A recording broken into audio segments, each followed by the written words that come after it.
মিশরের লোকজন সাগরের পানিতে প্লাস্টিকের বোতলে করে গাজাবাসীর জন্য খাবার ও ওষুধপত্র পাঠাচ্ছে। কয়েকদিন ধরে সোশ্যাল মিডিয়ায় এই চিত্রটা ভাইরাল।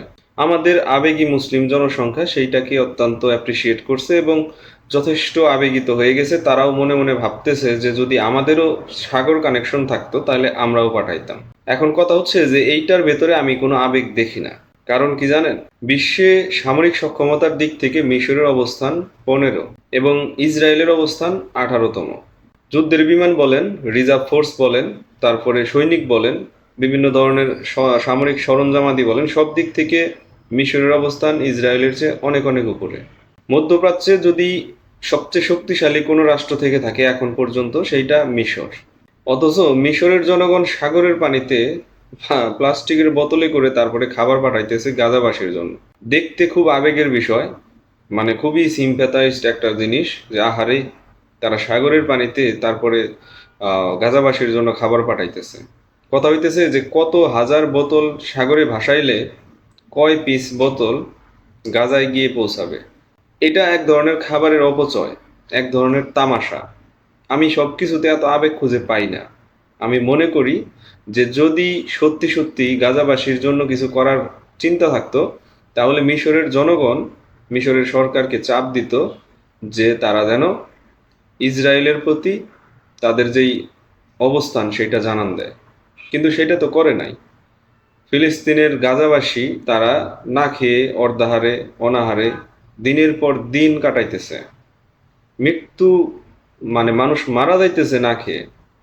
সেইখানে খাবার যখন আপনারা সাগরে ভাসাইতেছেন তখন এইটা এক প্রকার মানে কষ্টদায়ক বিষয় যে এত সামরিক সক্ষমতা থাকার পরেও আপনারা খাবার পাঠাইতে পারতেছেন না সরাসরি, আপনারা সাগরে ভাসাই দিতেছেন বোতলে করে। কথা হইতেছে কত লক্ষ কত হাজার বোতল সাগরে ভাসাইলে তারপরে কয় পিস গিয়ে গাজাবাসীর মানে কাজে লাগবে, গাজাবাসী হাতে পাবে।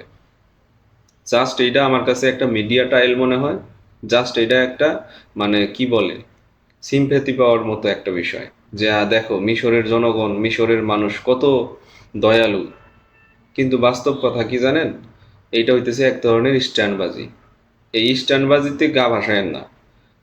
আমরা সবসময় একটা জিনিস দেখছি যে আমরা মানে এই সমস্ত স্ট্যান্ডবাজিতে আমরা খুবই আবেগিত হয়ে যাই, কিন্তু এগুলো এক প্রকার আমাদের জন্য ক্ষতিকর।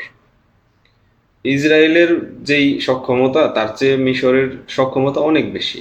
তাহলে মিশর কি পারে না তাদের সামরিক সক্ষমতার যে শক্তি সেটা দিয়ে প্রেসার দিয়ে তারপরে একটা ব্যবস্থা করতে? অবশ্যই পারে, কিন্তু তারা করবে না। তারা কি করবে, সাগরে মানে বোতল ভাসায় তাদের ইমেজ রক্ষা করবে। তো এই ধরনের স্ট্যান্ডবাজিতে পা দিয়েন না। এই ধরনের খবর ছড়ায়া তারপরে হুদাহুদি নিজেদের পাগল হিসেবে সাব্যস্ত করেন না। এগুলো কোনো উপকার না, এগুলো কোনো মানে আবেগ না, এগুলো এক ধরনের ভাওতাবাজি। আপনার সাগরের ভেতরে বোতল ভাসায় দিলে মানে সেই বোতল কয়টা গিয়ে সেখানে পৌঁছাবে, কত লক্ষ বোতল তারা ভাসাইতে পারবে? দুই চারটা ভাসাইতেছে, সেগুলোর পিকচার ভিডিও করে আপনাদের দিতেছে, আপনারা সেগুলো ভাইরাল করে দিতেছেন। জাস্ট এইটুকুই, এর বাইরে গাজাবাসীর কোনো উপকার হইতেছে না। গাজার মানুষ যদি এখন ওই বোতল কুড়াইতে সাগরের পাড়ে যায়, বরং সেইখানে মানে ইসরায়েলি বাহিনী আরো সুন্দর করে আরামে গুটুস গুটুস গুটুস গুটুস করে তারপরে একটা একটা করে মাইরা ফেলতে পারে। এবং সাগরের পাড়ে যদি মারে তাহলে সেগুলো লাশগুলো সব সাগরে ভাইসা যাবে, কোনো হিসাবও থাকবে না।